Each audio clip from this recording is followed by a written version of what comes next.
This show is proudly supported by Habitats at Home, Australia's leading PVC reptile enclosure specialist.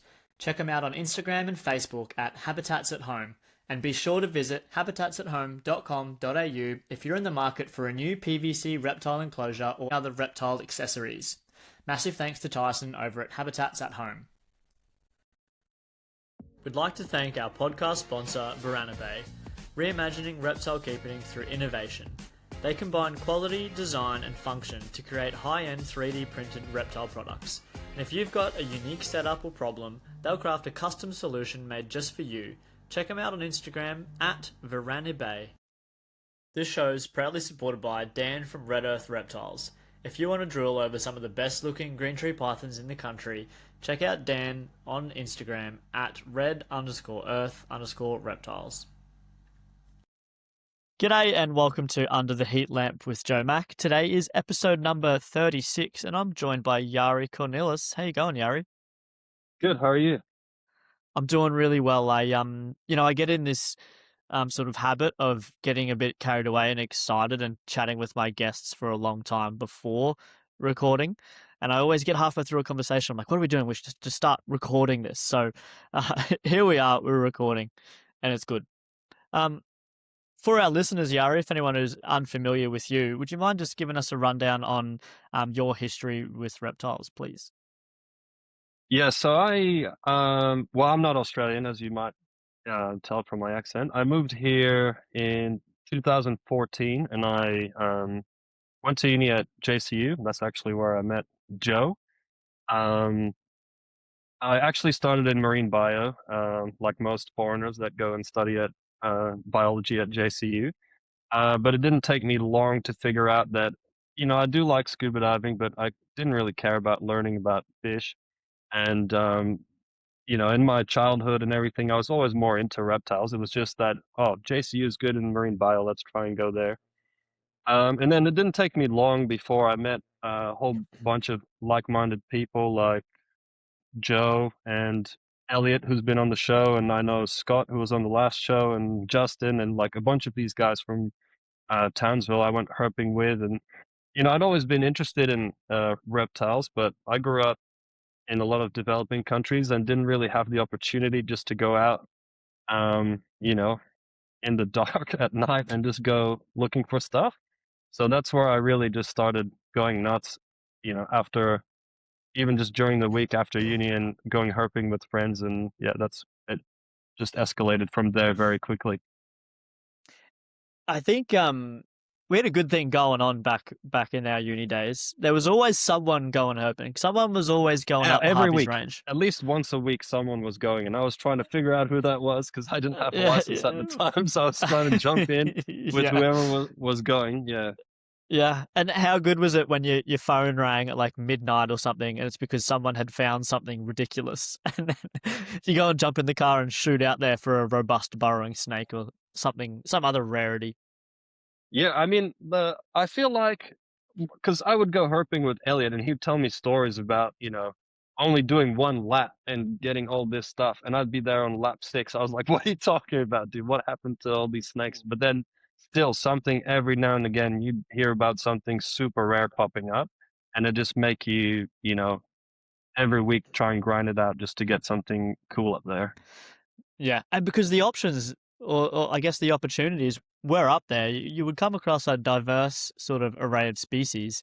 Do you remember one night you and I and Lorenzo, we did a lap up Paluma through Hidden Valley and then back down through Harvey's Range, and we did Yeah. not see shit No. except we got a bearded dragon asleep on the highway at like midnight or 1 o'clock in the morning or something, and then that was it. And I remember the drive to Paluma, we were like, oh yeah, man, we're going to get so much cool stuff. And then we just got skunked so hard. Skunked entirely. Yeah. The beardy was cool though. It was very unexpected. It didn't exactly make up for the entire lack of animals, but it was. The one with like still $300 in fuel on one night or whatever it was. Probably not. That's nowadays prices, but yeah, still yeah, big. Good fun. Big dollars. You on still fuel. get out much? Hey, No, nah, not as much as I'd like. It's challenging here in Cairns because the Kuranda Range closes at 9 p.m. pretty much every night, How's it? and Okay. yeah, and has done for the last couple of years since Cyclone Jasper made a mess of it. So unless you want to go the Gillies or the Rex Range, it's a big night. Um, Right. yeah, and then also same goes with another local road, the Barron Gorge River Road or whatever it is. They closed that as well, so that was another good. Is that the real short one? Yeah, it's down like just along the river, takes you to the bottom of the falls. Um, Yeah. it was good for Yeah, I scrubbies think and that sort of thing, but I mean, I and was there like 20 start of 2024 and they weren't closing that road then. Or maybe Cyclone Jasper happened right after that. might have I think happened it must have just happened after that. Yeah, because there was I can't remember because there was a cyclone that took out the bridge to Mount Lewis. So we did a big trip and couldn't go up to Mount Lewis because of couldn't that. go to Mount But Lewis. Yeah, we could still drive up to Coranda and back during any time of day. yeah. But No longer. They let one lot of traffic through at midnight, but if you miss that, then that's it. It's closed till 4 a.m. And it's like a 2 or 3 hour drive if you were gonna go the long way around. And I'm just making excuses for my lack of herping. Really, I could do overnight yeah, trips, but yeah, um. So you're at uni. You did zoology, ecology, yeah. and then what was the next step after that? Yeah, so I did the herpetology intensive as my last unit. I don't know if you were on that one. I was with No, I know Elliot I I dodged know that Elliot one. was on that one. Oh, okay, you Yeah, went to Borneo, I think, or I don't know, something. I did go to Borneo. Yeah, so I did the herpetology intensive as my last unit, and that's where I mean that was the only HD that I got at uni the whole time. And Nice. because of that, um I got onto Lynn to do a like 6 month research project because overall my grades weren't good enough to do honors. So I had to do like a 6 month research project, which was fun. It was on Asian house geckos and their response to chemical cues from native snakes. So, and I lived right next to uni, and all I would do is I would go spotlighting on the bushland behind campus and get Asian house geckos, collect any non-venomous snakes that I found, and then put the snakes on like some filter paper, and then set up an experiment the next day with the geckos and see if they responded to the scent from the snakes. And that was 6 months of research. Any interesting finds?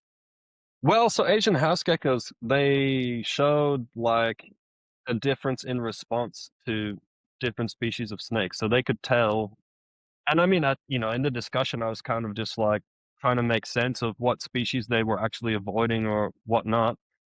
But it seemed like they were avoiding different species either based on what they were likely to encounter or, maybe they're not going to avoid the smell of a boiga because they're going to encounter them when they're active versus spotted python. I can't remember if it was spotted python. I can't remember the results, but they avoided one of the Yeah. pythons and Hmm. probably because they would likely, I don't know, detect them via smell because they're just in ambush before they actually find them moving around, that Yeah. sort of stuff. But that was my first Interesting. like introduction to research. It was a good project though. Good project to start off with. Good project, and I imagine Lynn would have been a great supervisor as well.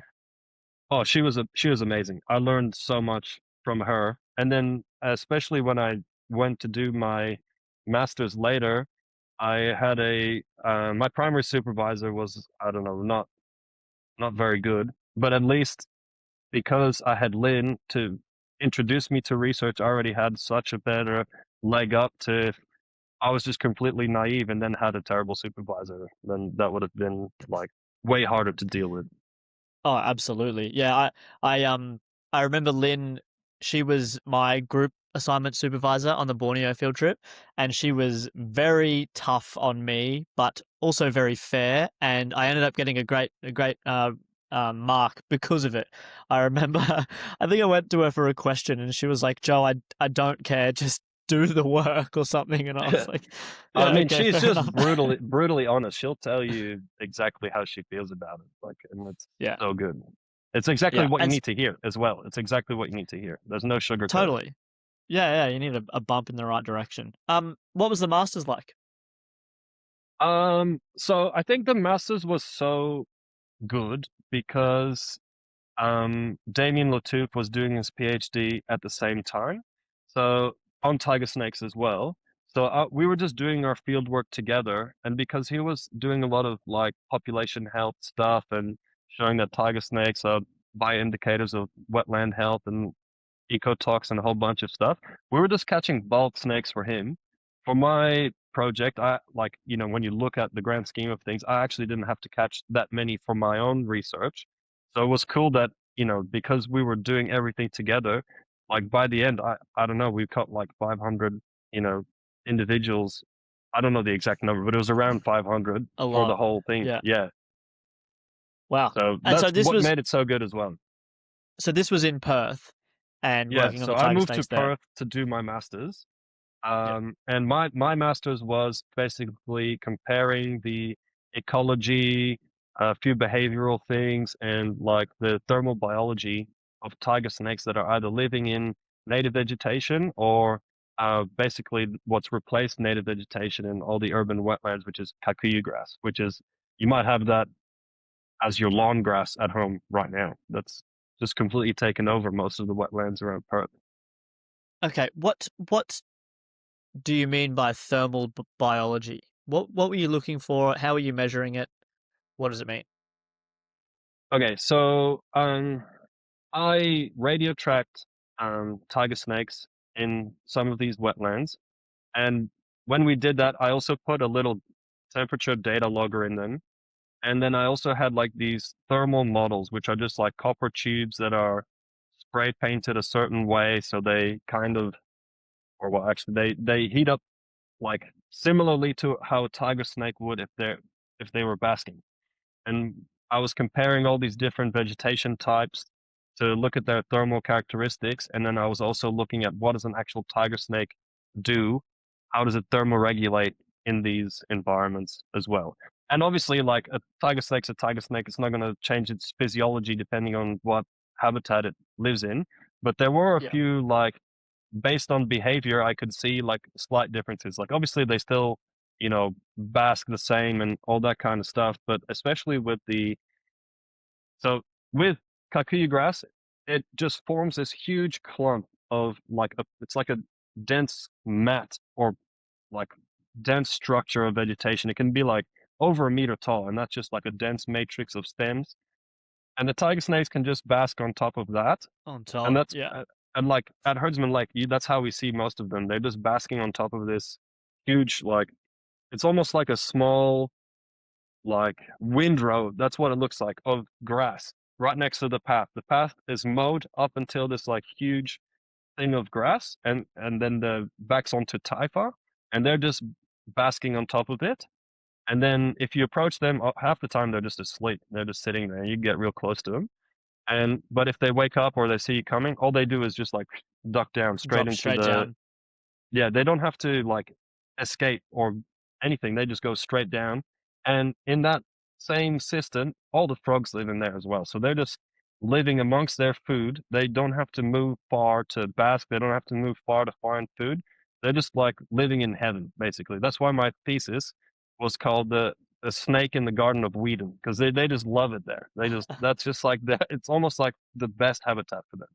Well, when you compare that to um like native vegetation, all the native like grasses and like wetland plants, they're more form these like little tussocks, and they have a greater distance between each plant. And I measured all of this stuff.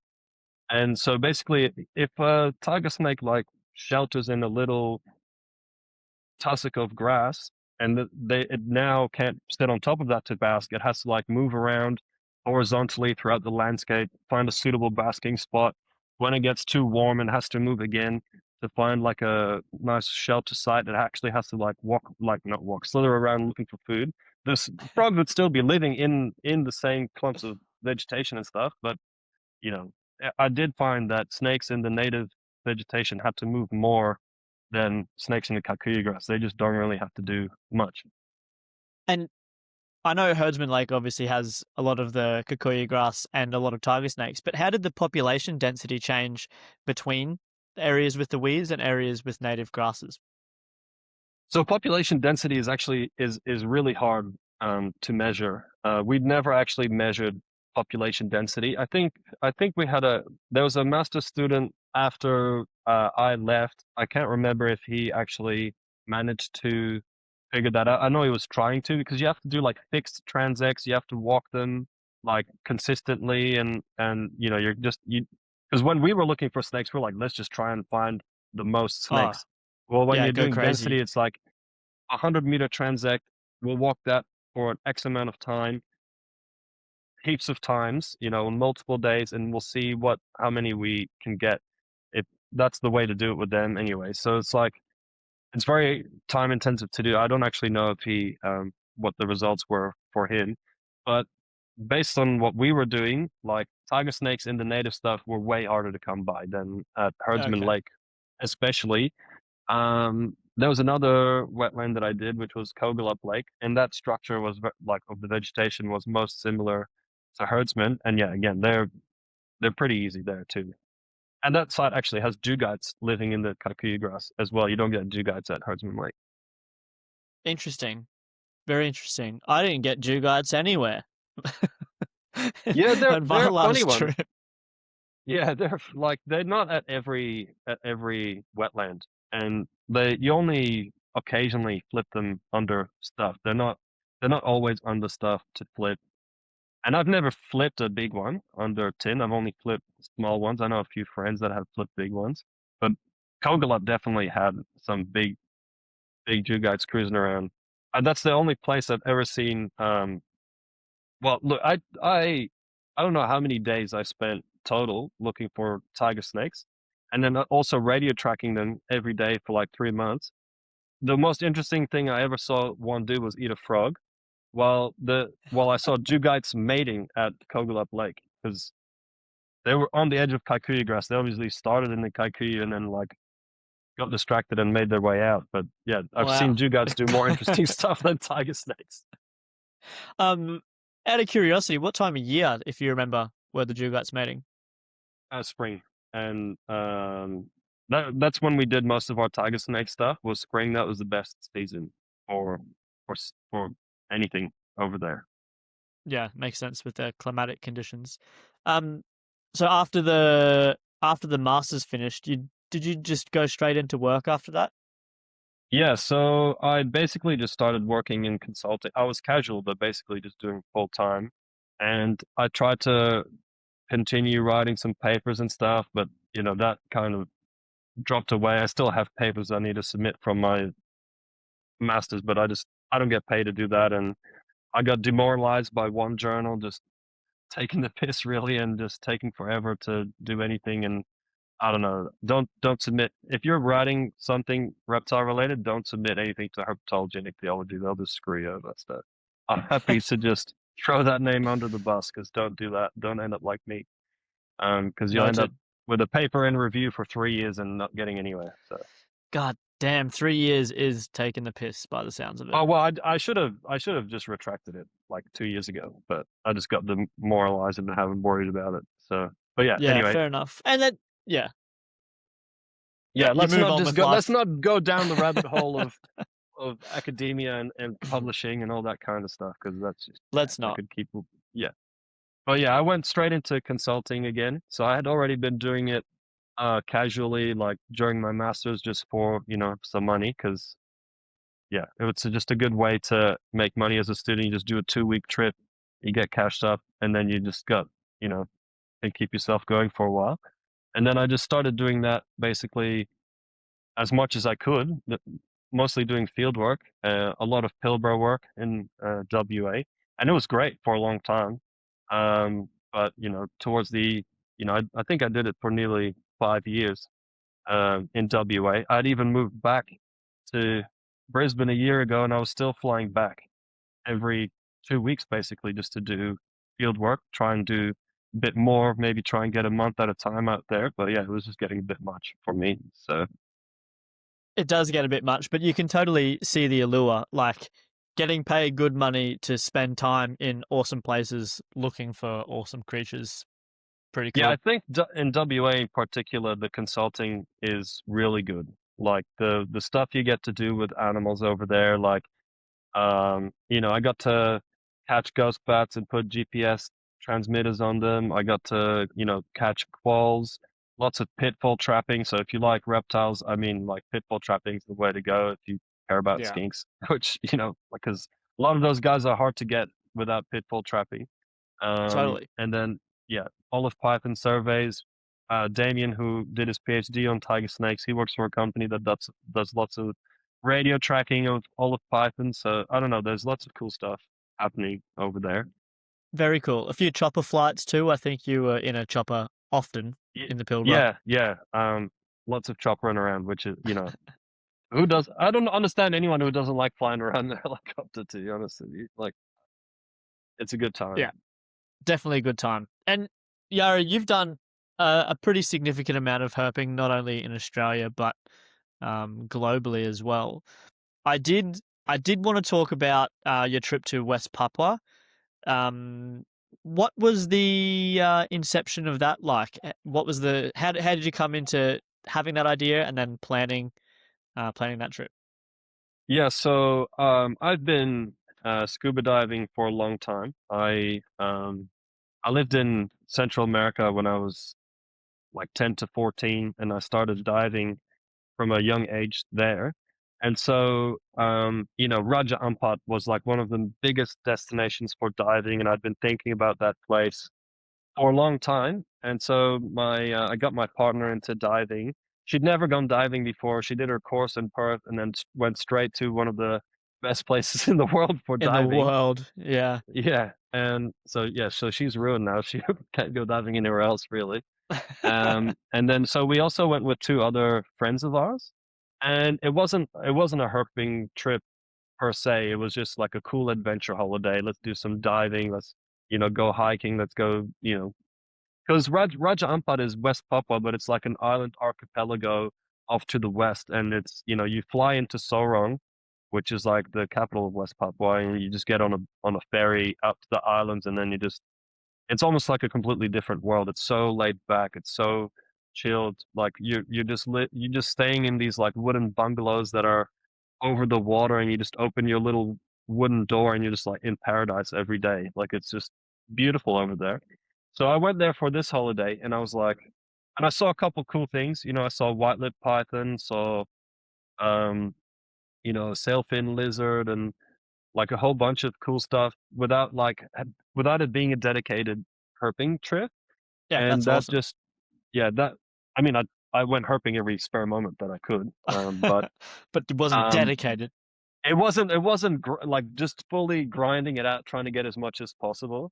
And Yeah. so, yeah, that really got me thinking about trying to organize a trip that also involved the mainland to really try and get, really cool species that I've been thinking about for a long time. And for example, one of those species, which I did look for and didn't get on that first trip, which was the blue spotted tree monitor, Perennis macraei. And that's got to be one of the most beautiful lizards in the world. Just a bright blue goanna, it's basically Keith Horneye from Iron Rage, except bright blue with spots on it. So Bright blue, yeah, it's um, crazy. so that was definitely one of the biggest targets for the trip that I was planning. And in my later years, I have also become interested in birds. I look for everything now. It's not just obviously my main thing is still reptiles, but I'll look for anything cool now. It's just back when I met you, Joe, I wouldn't even look at a bird. I'd almost think I'd be wasting my time if I was looking at a bird. But now I do everything. So there was a lot of birds of paradise that I was planning to go and see, and yeah, a few mammals as well. So I was just trying to gather like a list of species that I thought would be realistic to try and get. And there was a colleague of mine at my old workplace, Tom Rasmussen, who's like probably one of the most well-traveled people that I know, and he'd been to like PNG before, because West Papua was Indonesia. Um, and so I started planning a wildlife holiday with him. So Batanta was on the list for that monitor, and I said you can't go to the Raja Ampat without like going diving. So we had a few days of diving, and then we went to back to the mainland to Sorong, and there's like a little village about 2.5 hours, 3 hours northeast of Sorong called Molagufuk, and they don't actually hunt native animals there. They only hunt pigs, and it's like an eco village. So I found Awesome. the guide there, and he was amazing. Like I had a few guides in my time traveling, to different places, but this guy, I mean, he just lives out there. He's basically like a tribal Papuan who just lives in a village, and that's his job is guiding. So he's been walking around that forest since he was a boy, and like he's amazing. Same with the like blue spotted monitor guide. He was really good, except he has a bit of a dodgier past because um I'm not gonna lie about it. He is a poacher. He's trying to get out of poaching, but he has a homestay now, so you can go there and he'll take you because he doesn't want to poach anymore. He just wants to get paid to show people stuff. But that's just Yeah. the way it is over there. That's just, Well, you do whatever you it's a got to quick do to make buck. money. Yeah. Yeah. Shove a lizard in a And bag and send it off. Yeah. and honestly, like I didn't like you walk around. We saw I so the first day we were there for the blue spotted monitor, like we arrived in the evening, slept, and then the next morning he's like, "Oh, so what do you want to do? Obviously you want to go look for Macrae." I'm like, "Yeah, Macrae is the biggest thing on the list, like, but we're down to see whatever." And he's like, "All right, so yeah, have breakfast, whatever, and maybe around 10 we'll go to my spot and go look." It took an hour and a half before we Wow. found the first one, and I thought they'd be like high up in the canopy. I thought they'd be like, like Keith Horner. I mean, Keith Horner aren't always in the canopy. Like I road cruised mine, but I thought they would be like high up, and they were. The first one was like 3 meters above the ground and like vine thicket, and then the Huh. second one was a meter and a half above the ground, sleeping on a little sapling. And that's the one that I photographed because the first one got away, What? like jumped out of the canopy and swam down a river, and we lost it. And we're like, oh shit, that was it. And That then was like it. he's like, oh, Gone. don't worry, like we'll find more, we'll find more. And then literally like 15 minutes later, there was just one sleeping on a sapling, and yeah, we photographed that one and saw a huge thing, probably Indicus, shoot up a tree, and that was just the morning session. Like photographed that lizard, yeah, went back, had lunch, and then it was like, all right, what do you want to do now? I'm like, oh well, we still want to go herping and snorkeling and all that stuff. Next day we went back out again. He's like, oh, we'll look for Dorianus this morning since you already got Macrae. Yeah, cool. Like 2 hours in, we got what he thought was Dorianus, but it's actually Jobiensis, the peach-throated Oh, monitor. We cool. saw Yeah, two yeah, of yeah. them. Same story. First one gone.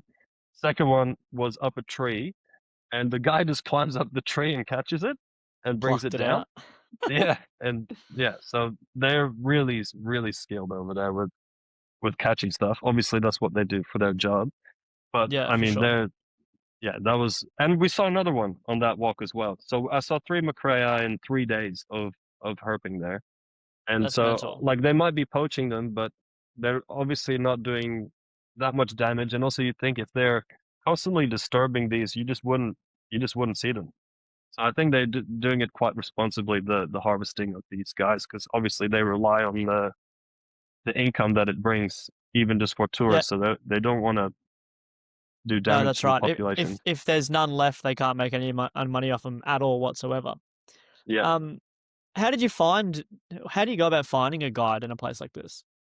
Yeah, so I tried to find that specific species myself on that first trip and just didn't get it. And then so I saw, they're actually starting to pop up on Instagram a fair bit now. I think Yeah. there's a herping company now I think it's called Herping Raja Ampat. I didn't use them, but I think they'll take you there as well. I just contacted someone who had been asking me for advice on herping in Australia, and I saw that they got that species, and I just messaged them. So obviously, I already had a rapport with that person. I won't Yeah, name them because I don't know if they're keen on sharing all of these details with everyone as well. yeah, for sure. So, and yeah, I was lucky enough that he gave me the contact for for this guide. Yeah, Yeah, that's and that's epic. how I found that specific one. What about you obviously saw a green python while you were there as well. Yeah, How did that go down? yeah. So, after that, village northeast of Sorong, we went back to Sorong to catch a flight to another, I'd call it a city in the north of um, West Papua called Manokwari, and the guide picked us up because we wanted to go to Arfak Mountains. So Arfak Mountains is like a really high um, mountain range, and there's like endemic birds of paradise up there. There's endemic frogs up there. There'd be endemic mammals up there. And I was talking to the guy, and I was like, "Oh, look, we want to go look for these frogs." And he's like, "Yeah, yeah, I know where to look for the frogs. I have a guide up there." And then we're like, "Sweet, all right." So he picks us up at the airport. He takes us to this village, and then without me knowing, the driver just fucks off. And I'm like, "Is he coming back?" And the guy's like, no, his wife doesn't let him stay overnight. He has to go back to his wife. I'm like, bro, we need the car, Hey, man. hang on. What do you mean? Like, yeah, we need the car to like get around. He's like, no, no, no. The frogs are here in the village. I have this other guide.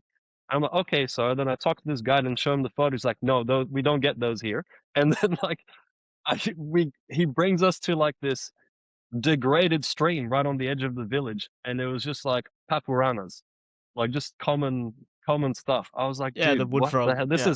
This is not what we discussed, man. And anyway, so I was not happy, but we're like, we're here. We're gonna try and get some as the best stuff we can. So we did find some other frogs, but none of the like um really high like endemic ones. So couple cuscus and but again not nothing too crazy. And then the eventually my friend Tom, he was like, dude, I'm wrecked. We've been going at it for like 10 days already. I need to sleep. I'm like, oh well, we're only here for one night. I'm gonna go as hard as I can until I get something good. And he'd already gone back to bed, and then like I don't know, we went down this other little s- track towards a waterfall, and then there was like a green tree python in a tree.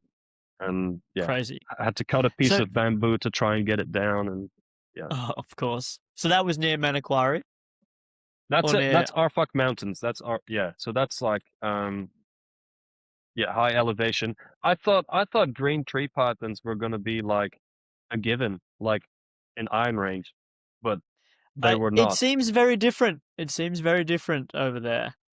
Because Nowhere near as common. they're technically on some of the islands in Raja Ampat, and I went looking for them there and never got one.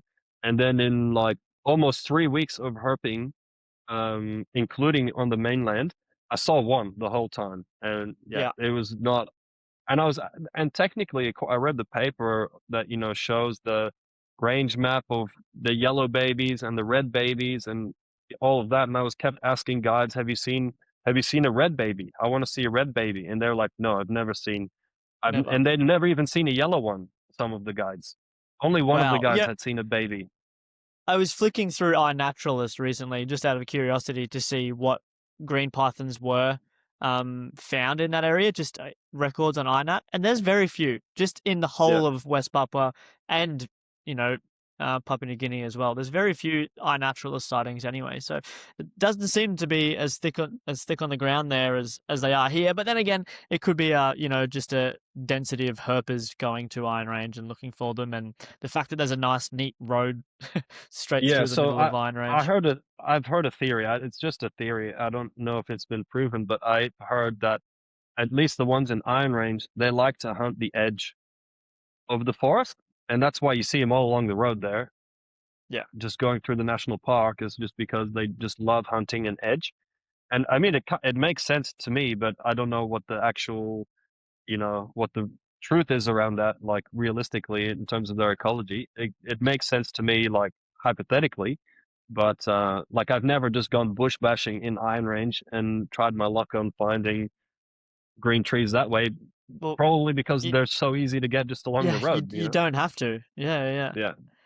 Um, Also in your trips to West Papua and the mainland, um,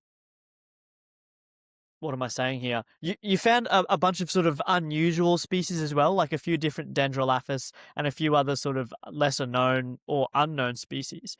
How did you go about identifying them when they were there? Was there a field guide you followed, or were you just freestyling a little bit? So a lot of the time I was using iNaturalist for non-snake things, and I was just putting the box over the whole island, you know, and then just like seeing what's the so a lot of the frogs I couldn't ID the species, and I was talking to like a few of the other guys that have been going over there, like Matt Clancy and John O'Dashper, I think it is.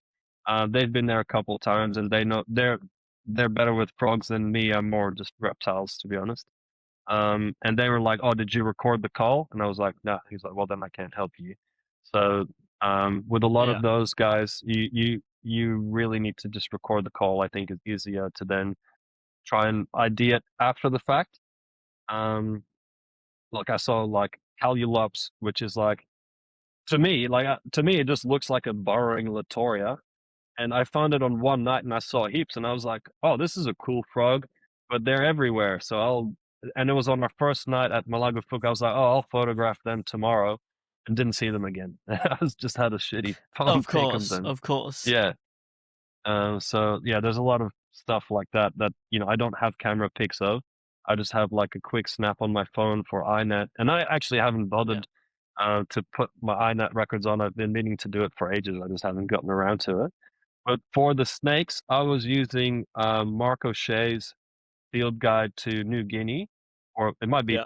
PNG. It's PNG, and that came out in 1996. And obviously, some of the taxonomy of like the Dendrolaphus and stuff have changed. And yes, the Dendrolaphus, I found one on Batanta, which was just jet black, and I don't know, like I didn't count the subcaudal scales because at the like who does that Yeah. anyway? I just and I was like, oh, I'll figure this out later because it just looks like a normal common tree snake. Um, and yeah, I couldn't actually ID that one after the fact because I didn't count subcaudal scales. Because you And didn't there's count a subcaudals.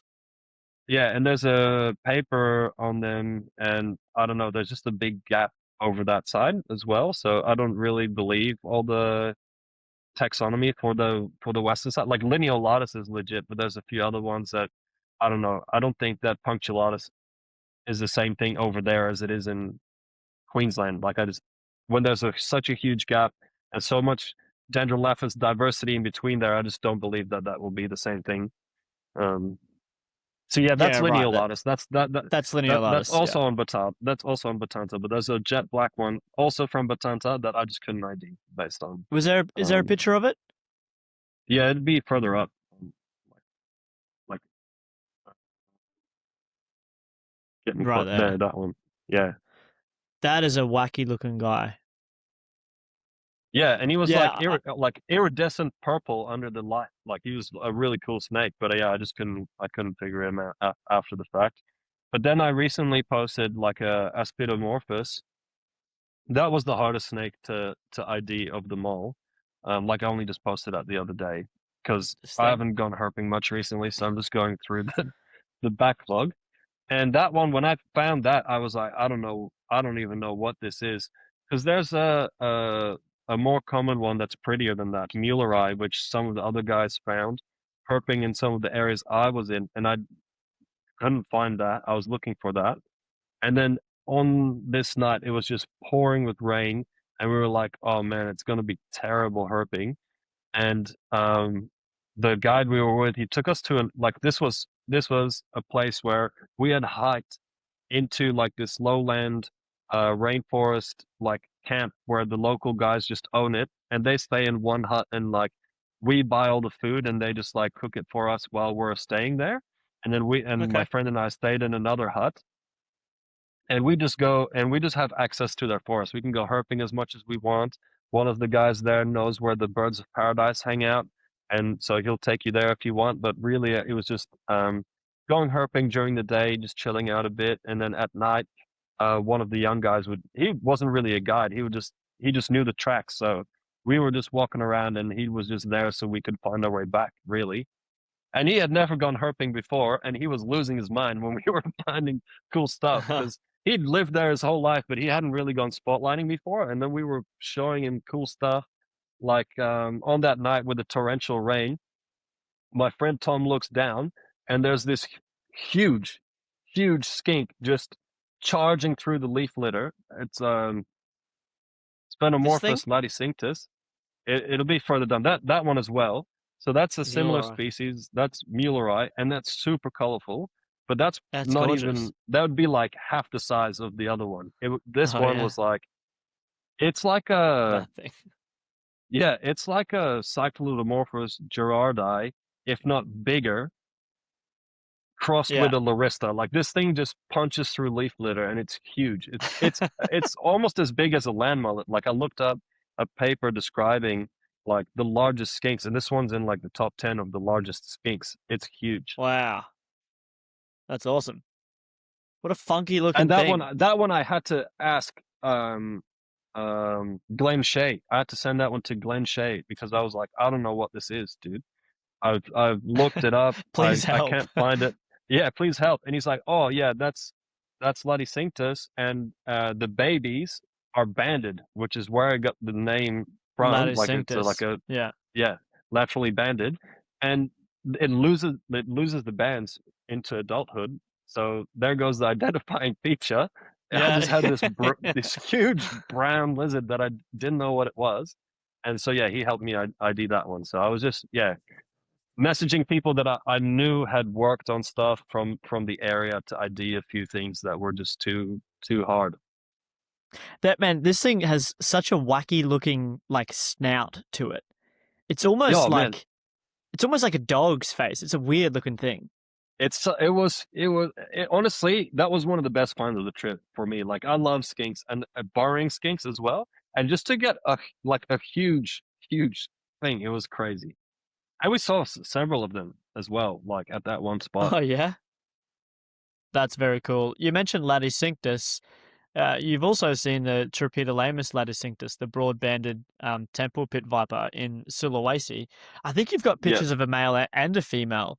Um, yeah, Super cool. yeah. So I had a specific guide for that one, but I've actually been brought into question about like the validity of their guiding Yeah. practices Oh, okay. because that individual male, like another herper who had gone there and didn't use a guide and didn't find them on several occasions, he looked at that photo and compared the facial markings to several INAT records, and like there are individuals with the exact same facial markings as that one at different locations, Locations. like several kilometers apart. So I Fascinating. think at least that one, I'm convinced, or at least based on what this other person has told me, that was not a genuine find. But the large Yeah. female, I still think was a genuine find, because of the because that one was on the move as well. That small one was just moving around. Like I can picture that one being placed, before we got to a spot or something. But that one Right. was like genuinely in ambush, and like I don't know that that encounter. Thinking about it, felt a lot more authentic than that small male. Yeah. Interesting. That's I guess something to consider when doing trips like that. That's very interesting. I've heard the same thing with uh guides in Uganda as well. Like you have to be very careful with who you get. I mean it can be everywhere. It can be everywhere. Like I just Totally. remember Totally. reading trip reports from someone going to Uganda, and this was like years ago before like Uganda's like a popular herping destination now. This was like before it was super popular, and like finding snakes that had like nose rub and stuff like that. Like it. Yeah. Yeah. So I mean, it does happen. It does happen. And I think a lot of these guides think that, if they don't deliver on finding the snake that you're gonna come away unhappy, but at the same time, like I never actually expect to find something super rare. Like it's like, yeah, I'm putting the effort in, and sure, I'll be uh ups or like not sad, but like a little bit disappointed if I went all the way there to see something and didn't get it. But at the end of the day, I still want a genuine experience. I'd rather like with the blue spotted monitor, I didn't find it the first time, and then I went back and like actually found it genuinely. So I'd much rather do that than have a Yeah. fake encounter. I think also a lot of herpers know that you can get skunked. You can put in all this Oh effort yeah, and not find the thing. Like that's just the reality of it. yeah, Um, yeah. That's just did wildlife. you That's just what it is. totally? Yeah, you can't guarantee it. Did you see that this species has been reproduced in captivity a couple times, and there's theory that it's actually well when they've been produced, both the Laticinctus phenotype appeared with the Wagleri phenotype as well. It's Yeah, so I did you think see they that? were just a subspecies for a long time or something. I haven't looked at their genetics in a while, but I remember it. I thought they were just a subspecies for a while, and then they were described as their own thing. Yeah, it looks like both phenotypes can come from what's like a singular mating, which is Right. interesting. So it could be like a Bell's phase lace monitor type situation until someone sort of figures out the genetics of it and the yeah mode of inheritance of that particular phenotype. It's pretty interesting. There's some wacky sort of shit going on with those things. Yeah, I Um, mean the viper diversity in Southeast Asia is just phenomenal. So extreme. Yara, you've got some pretty insane pictures of some mammals here on your Instagram as well. Have you got any particular mammal photography stories that stand out for you? um I think the my camera trap photo of a northern quail was probably like one of my favorite. Um, I wouldn't know where it is on my I was looking at it just feed there, but before, so that I tried to get one of them for a long time. And it because I was doing field work in the I think you're two part. That's the first attempt there. okay. Um, that was my first attempt, but that was slightly out of focus. And then so I tried a few times for them over the years of working in the Pilbara. But then actually getting a really nice one, yeah, that felt because camera trapping is hard. It's and I haven't done it very many times. I've tried several species, and yeah, the northern quail is the only one I've actually gotten away with like I thought that one right there of a photo that I actually genuinely was very happy about, and that So one was just yeah. I was just going to ask for anyone listening that might not be aware, how do you go? Like, what is camera trapping, and what equipment do you use, and how do you go about it? Yeah, so well, this is just a piece of decoration now, but this is my normal camera that I use for like herping and stuff. And when I bought this one a few years ago, I had my like starter camera that I got when I went out herping with you guys. So that's like 10 years ago. I bought my first Yeah. DSLR. And so, and I, entry level stuff, like a couple $100. Like I didn't know if it was something I was really going to like or not. It was just it's what everyone was doing. It just seemed like it was part of herping. So, and, I started getting into photography that way.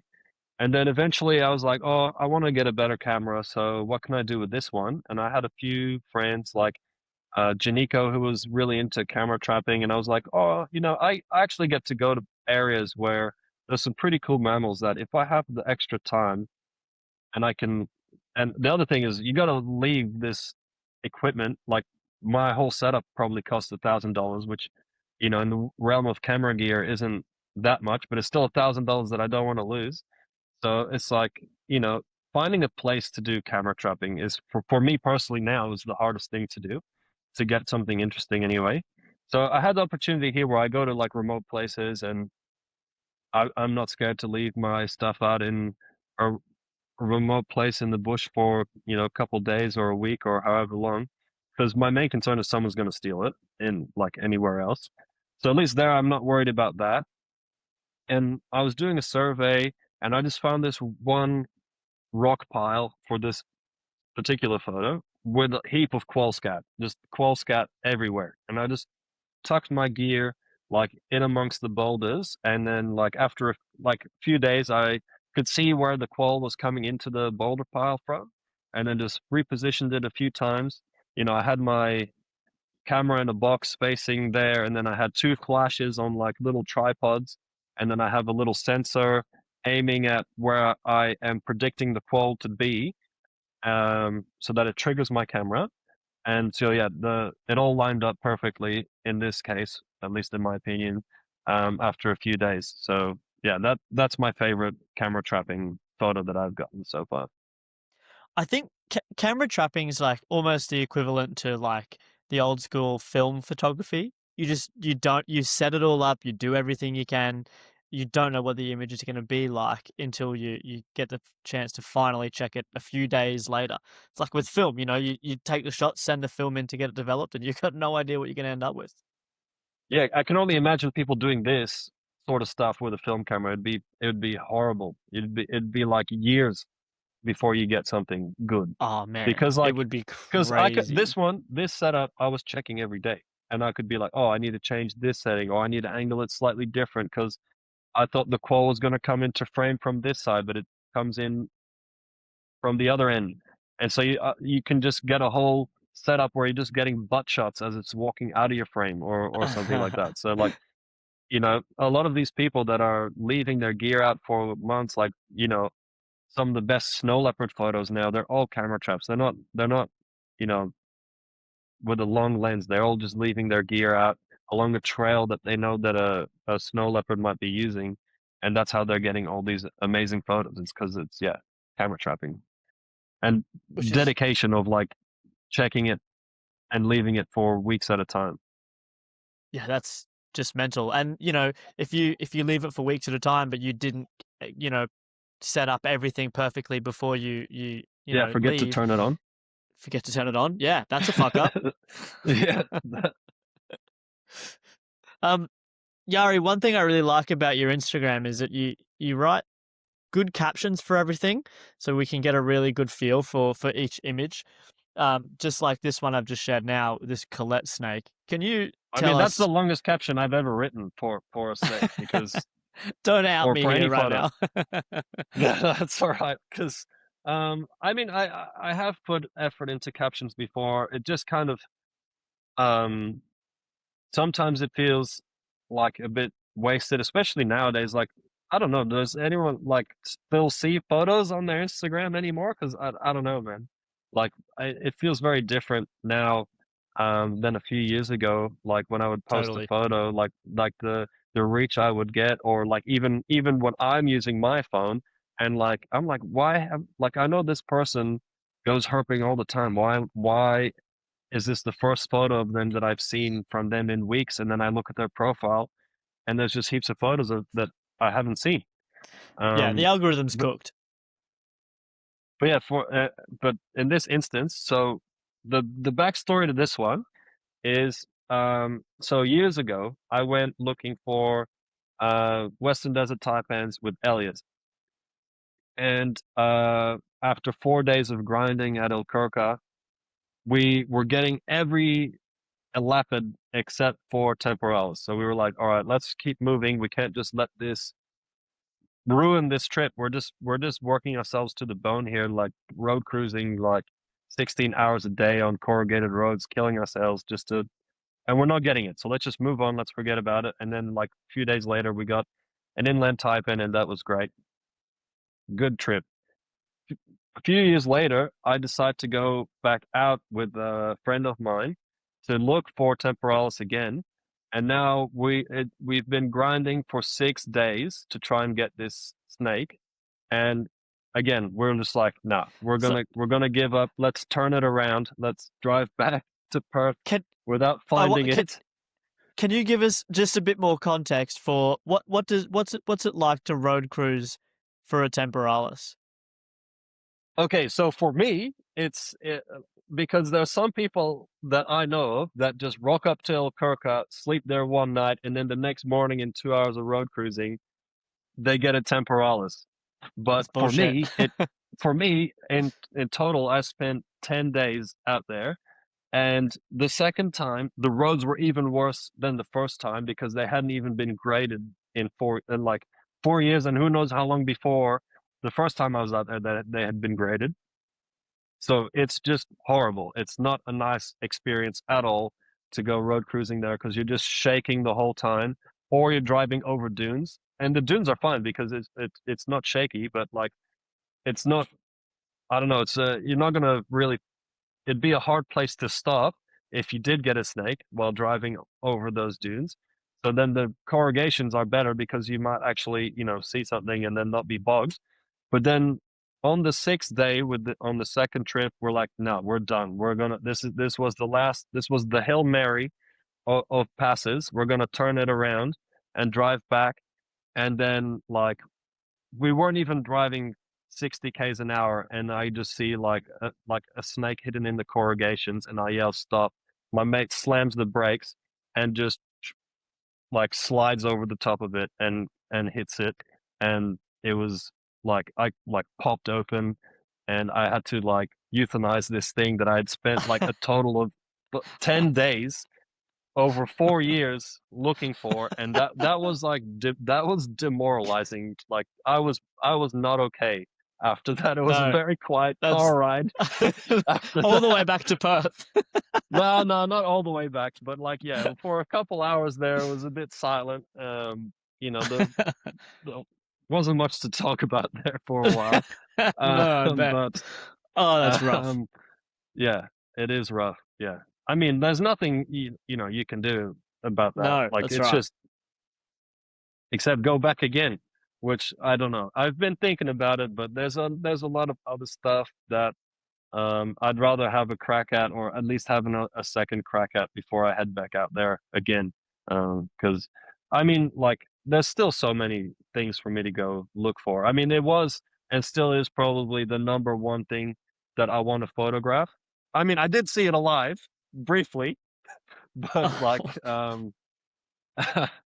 yeah, it is definitely one of the things I want to photograph the most. But I don't know. I think there's other trips that I want to do that would yield more other cool species that I'm also Yeah, sure. interested in, rather than like, spending another. I don't. I mean, I live in Brisbane now. That's a long way to go to Oh, yeah. potentially again not see it again. So yeah, it's just there's other fish to fry. I think for now. Yeah. So what was the timeline for then coming across this Colette snake? Yeah, so I think it might have been 1 year later. Yeah, it was almost exactly 1 year later. I flew to Townsville for the herpetology conference, and I was just there with mates, just herping around Townsville again. I had lived there before, and we were getting stuff that I didn't see while I was living in Townsville, like Delmo labialis, like really cool stuff, Nice. and going to the conference, and it was really, it was a good time. And I rented a car, and I was gonna tag along with some friends they were driving from Townsville, and they were heading all the way to the NT. So for a couple of days we linked up, and we were cruising around the Mitchell Grass Downs looking for colettes. But sometimes the black soil it's either really good and you get heaps of stuff, or it's just Yeah.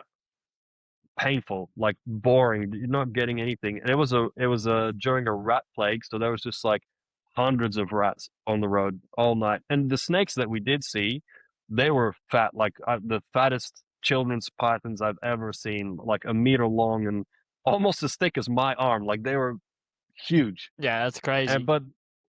but no colettes, no big elapids, just curl snakes. So we're like, all right, let's take a break.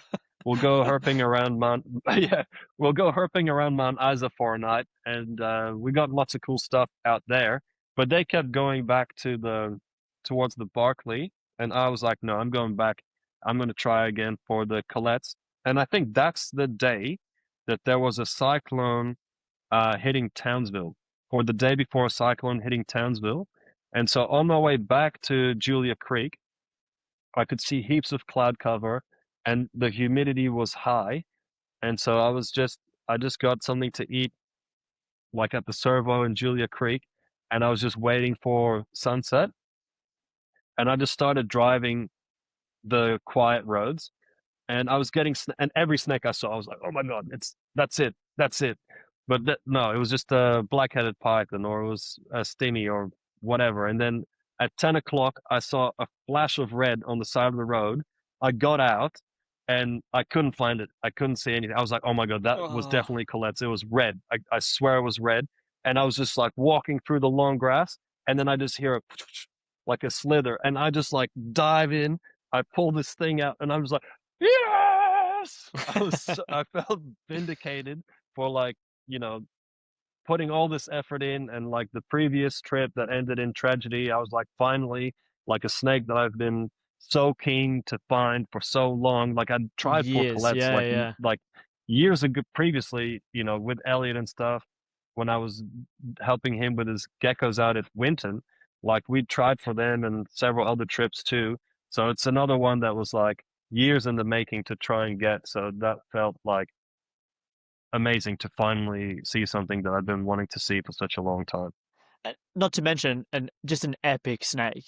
Oh, We buy. and Colette's are great, but that one was particularly vibrant. Like it was Yeah, it's good nice. for a Colette's. Yeah.